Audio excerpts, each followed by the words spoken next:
The Grey Man does whatever a Grey Man can. Can he make a comic feed? Yes, he can. He just did. Watch now, a video from Grey Man. A video from Grey Man. Ooh, it's 8:30. It's getting late. I need to get this blog done quickly. I'm having a curry for dinner tonight. Got to order some curry, so that's cool. Got a couple of beers to have. I'm going back to my house tomorrow. Yeah, it's been fun. Didn't do much today, to be honest. I've yeah, not much. A couple of videos that I've got to put up. Nothing exciting particularly. Read one comic since the last time I spoke to you. It was just that last the one that I started reading yesterday. And it's quite good in this one because I remember seeing the comic before where another one of Superboy's schoolboy chums turns into a supervillain. And this time, at the end of the last episode, it was like, while I was under the control of the red dust, and then the ray, I can't remember, there's such a convoluted origin of where this guy got his powers from. And I don't have any memory of it, and Superboy believed him and got him off the hook with the law, but he's like, ha ha ha ha, little do you know that when I had my powers, I've made it so that I'm still going to get all the money that I stole. And the idea is that he told Superboy how to find the stuff that he stole, and Superboy has to retrieve it, but while he's retrieving it, he's facing enemies, little realising that while he's fighting his enemies, the kinetic power that he's creating during the battle is charging up something that's going to enable the guy to get the stolen goods. He figures it out in the end and gives the guy his comeuppance. He tries to use the I was under control of the Hyperman powers, whatever it was, and Superboy goes, I'm not falling for that one again. So that made a change. Yeah, that's it. That's all I've read. I did a couple of bits of just chores for my dad, just trimmed the hedge. It took about 10 minutes, but I was knackered. I was such an out of shape. I'm like, oh, my back, oh, my feet, oh, my knees. And helped out with just some new device that he bought. He needed me to have a look at. You know, old folks and new devices don't mix too well. That's it, really. Yeah, I'm going to pass you over to... actually, before I pass you over to Gray from 4 days ago, is it now? 3 days ago? In the past. Gray in the past. Got a new sponsor. Yeah, so it's over to Agent 0M. And then on to past Gray. Ooh, back in time. Ooh, swirly, timey-wimey stuff. Ooh. Bye. Agent 0M. Captured by enemy spies, Agent 0M is posing as a tourist in a foreign capital. Waiting for instructions from headquarters, a stranger slips him a scrap of paper. Blank paper, or is it? Quickly, Agent 0M removes a sponge from his secret message set, wets it with plain water, then rubs it over the paper. The man in the blue coat is an enemy spy. Follow him, Agent 4M. He can lead me to their hideout. 0M himself is captured by 2 other spies. Come with us. When 0M is searched, only the movie camera and this pocket knife, both harmless, their mistake. Agent 0M moves quickly. His harmless movie camera suddenly becomes a machine gun. Don't move! My new movie shot fooled them completely. And if it hadn't, I'm sure my pocket shot would have turned into a pistol instantly. Great work, 0M. Get Mattel's new Agent 0M weapons. The secret Agent 0M pocket shot looks like a pocket knife, turns into a cap-firing pistol. The secret Agent 0M movie shot looks like a movie camera, turns into a cap-firing machine gun. And get the new Agent 0M secret message set. Comes with all this. Crypto pen that writes invisibly, converts into secret blowgun. Mystery formula paper. Magic sponges to make writing appear or disappear. Special cards for taking fingerprints. Stencils for secret messages and warning signs. Blowgun targets. Good one, Graham from the future. This is Graham from the past here with some more comics for you to see. This is going to be the last lot of comics that I'm going to be doing from the past. I'm not sure if I will be back from my dad's tomorrow for you now, which is 4 days away or something for me. But yeah, I'm confused. I'm going to show you the last comics from box number 10, which happens to be a nice run of Gotham Central on the front lines in DC's darkest city. These are from 2003. Ed Brubaker, Greg Rucka, and Michael Lark. Brubaker and Rucka, two very well-respected creators. I'm pretty sure a lot of people are always extolling their virtues as comic book creators. And this is basically what it says on the tin. It's the cops from Gotham Central Police Station dealing with the supervillains, Batman's backlash. You know, the Bat gallery of crooks, trying to deal with them while staying alive, of course, which is never easy with the freaks and lunatics that Gotham has pouring from every dark corner. Trying to be poetic there. Did you like that? I'm trying to be poetic. Sign me up to write a comic book, someone. Busted! You're going down, you slag, as they would say if it was a police drama in the UK. you slag. Yeah, just slag again, sorry. I'm sure there's other words they would say. Half a life. Yeah, I think the main so it was this was really concentrating on the police that we already knew. So like I think Bullock got a look in, Gordon got a look in, I'm sure. I think the main two was Renee Montoya, who ended up becoming the Question, I think, towards the end, right at the end of this run, and her partner. I keep trying to say Bok, but why do I keep thinking it's Bok? I'm sure there was a cop. There was a cop called Bok. I'm sure, but wasn't that not the guy who was corrupt? Is it year one? Was it not Bok in year one? There was one of the corrupt coppers that who beat up Gordon, or Gordon beat up. Yeah, I think it was. But that was Crispus Allen was her partner. I think originally she was partnered with Bullock, and then this new guy came in. Was his nickname Book? Because he read a lot of books. Oh, I can't remember now. Crispus Allen, and he ends up getting killed at the end of this run. He becomes the Spectre. So yeah, okay. An interesting art style as well. It reminds me of Sandman Mystery Theatre. I don't think it's the same artist though, but that kind of grittiness.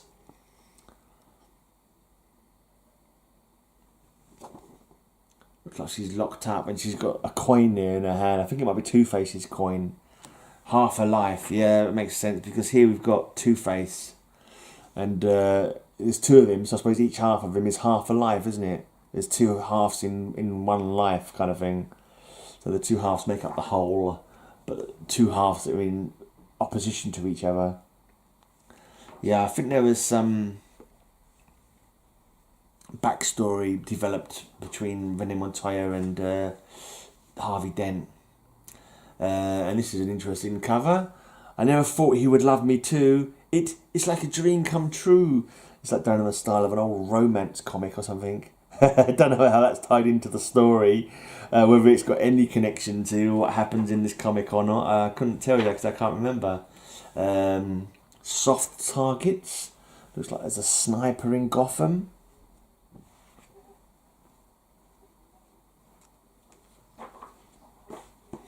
And this one, same story, soft targets. Is the Joker the sniper? Wouldn't put it past him. Seems a bit low key for Joker, but yeah, interesting. You know, he's mad. He does what he feels like. Right, and there seems to be some clowns in a clown car here. Again, suggestive of the Joker. They've got guns. And it's like the Joker's been arrested.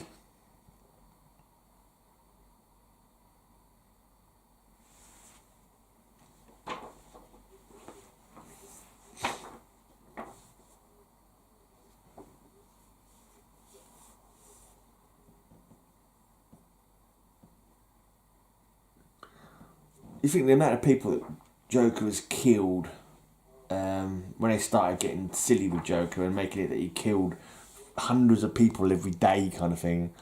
I think they made a mistake by going OTT with his murder count. You know what I mean? Mayhem and chaos, but all this murdering at the drop of a hat. I just think they destroyed the character with that, to be honest. Because when you think about it, like if he'd get killed, he would get killed. He's got no superpowers, and like if you just arrange an accident for him. And I don't care how good a cop you were, how decent a cop you were. Someone in the police force would, when they've got him arrested, they'd arrange an accident for him. I'm sure they would. There's a mass murderer who escapes all the time. He's killed hundreds of cops probably in his time. I mean, everyone in Gotham must know at least 2 people personally that he's killed.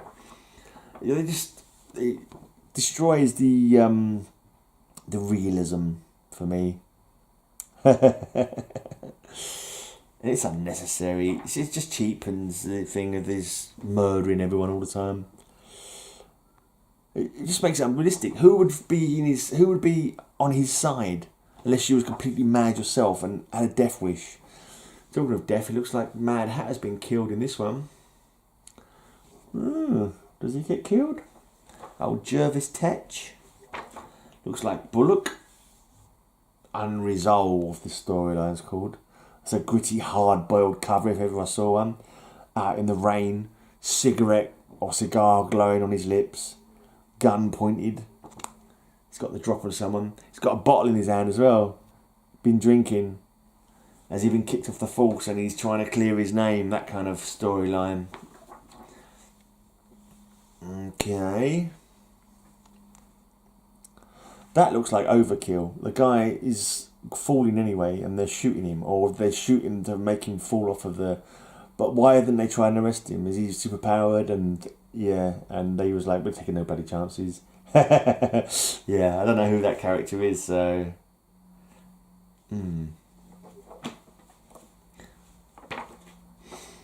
It's a popular comic anyway. It was a 2004 Eisner and Harvey Award winner. The team now is Rucker, Lark and Gordiano. Not Giordano. Gordiano. Or Gordiano I'm going with. She's in the evidence room, it looks like. Either an evidence or some kind of black museum of crime.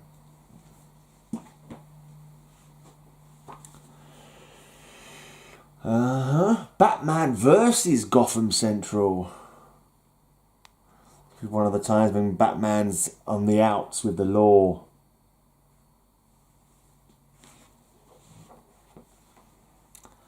Gotham Central, nice snowy scene with Catwoman.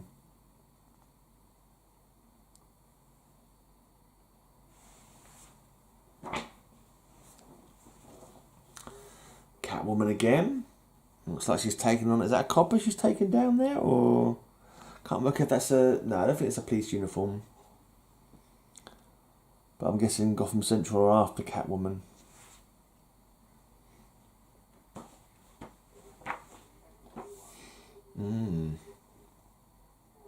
That copper on fire? Is he really on fire, or is it just a symbolic cover?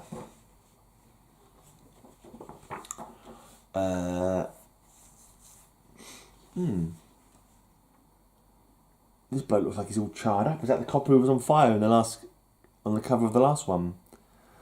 Did he become some kind of superpowered villain? And there looks like a Flash emblem in the background as well. Isn't there a Flash villain called Cinder? Or am I mistaken? Let's have a look if I can find out anything. Dr. Alchemy. Al Desmond, no. He doesn't look like that. Diazepam. Get me the diazepam, damn it. Hold him down. Oh, please help me. Yeah, he's all burnt up, whoever that guy is.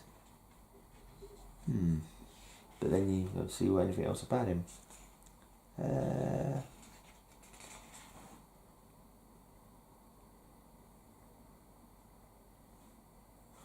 I think maybe he might have got some kind of alchemical trap or something. It seems like he went after Dr. Alchemy in a basement, and I think he maybe got affected by some chemicals maybe that he'd left there. Yeah, I think so. I think it's a cop who's, yeah, he's got affected quite badly. Batman's on this case. More Batman. There's the coppers from the Gotham Central there. Poison Ivy. Not comfortable with Poison Ivy suddenly being a anti-hero. People, because she's like in a relationship with Harley. She's still evil, man. She's super evil. She killed loads of people. She's used men as blinking mindless slaves and then allowed them to die of like painful poisons. So, don't like this changing of. And it's alright with Catwoman. Catwoman never killed anybody. She was a thief. Still is a thief, really. But she's always had a heart of gold kind of thing. Well, not necessarily gold, but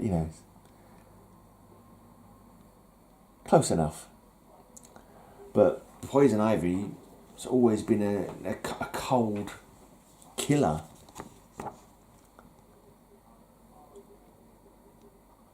I think she had some mistreatment in her life, which kind of made her cold, but still.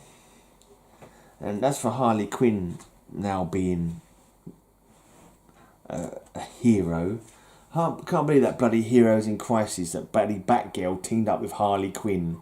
Oh, you some nonsense. Oh, you're just a damaged soul. No one ever gave you a chance. I'm ad-libbing there. I'm paraphrasing.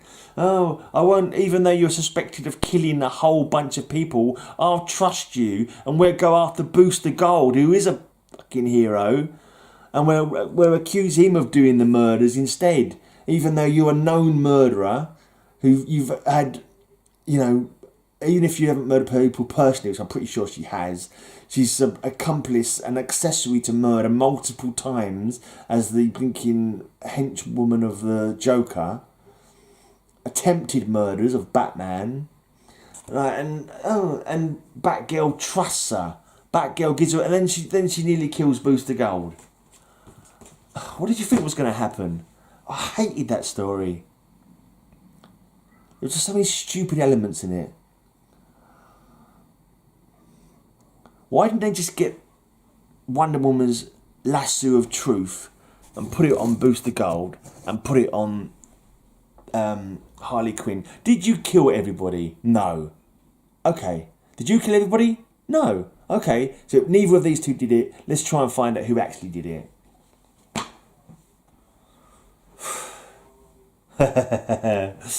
The Spectre of Death, right? Yeah, this is Jim Corrigan, I believe. He was another copper in the Gotham Force who was corrupt. And it was really weird and kind of annoying, James Jimmy Corrigan, because he got the same name as the Spectre, the guy who was a copper in Gotham, who was killed by the mob, and he became the Spectre, or the Spectre, he was the host for the Spectre. And then there's this guy, and he was like, is he a descendant of the original James Corrigan? Is he going to become the Spectre? But no, but he's a bent copper, kills Crispus Allen, who becomes the new Spectre. This was after Jim Corrigan had already not stopped being the Spectre a while back, and he was replaced by Hal Jordan as the Spectre. There's obviously Renee Montoya. Is that a brand? She's got like two women's signs together. I know she's a lesbian, but I mean, if a necklace I would understand, but it looks like it's a brand. Has someone branded her with that? Or is that? I know some people are into tattoos and even branding. Even a tattoo would be too much for me, but maybe she's a self-chosen brand to show her. People have got different styles, haven't they? Or someone branded it with her with it as if it's some kind of bad thing to be, and they're like, I don't know what happened in that one. But anyway. Yeah, and I think after she quits the Force, I believe. It's the very last issue. She quits the Force. She goes to Nanda Parbat with the dying Vic Sage, and ends up becoming the Question. And this, I thought it was pretty silly because there was no. I don't remember there being any sort of show of her being an awesome martial artist. Yeah, she was an excellent cop. Yeah, obviously, she could handle herself. She was brave.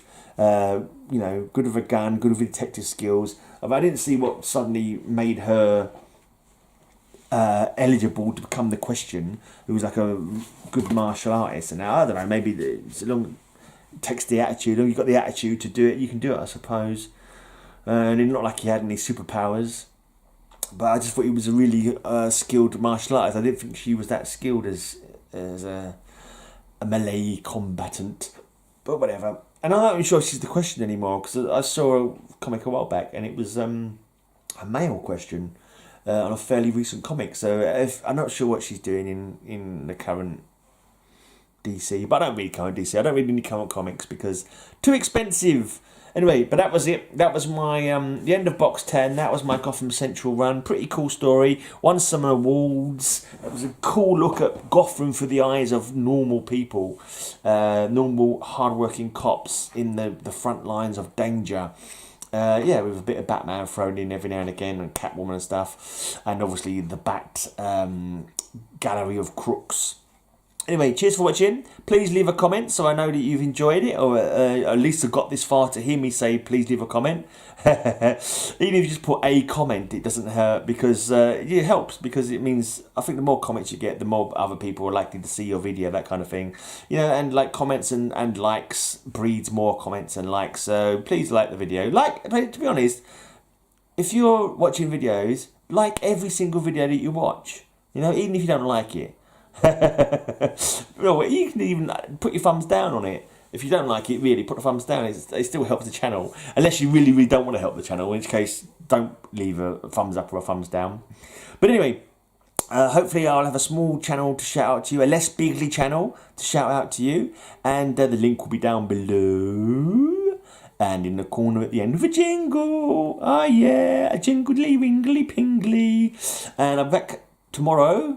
With another blog, or yeah, I'm not going to go into the time thing because I'm recording this a few days ago, as you know from the beginning of this video, when Current Grey introduced you to Past Grey. I hope Current Grey's doing okay.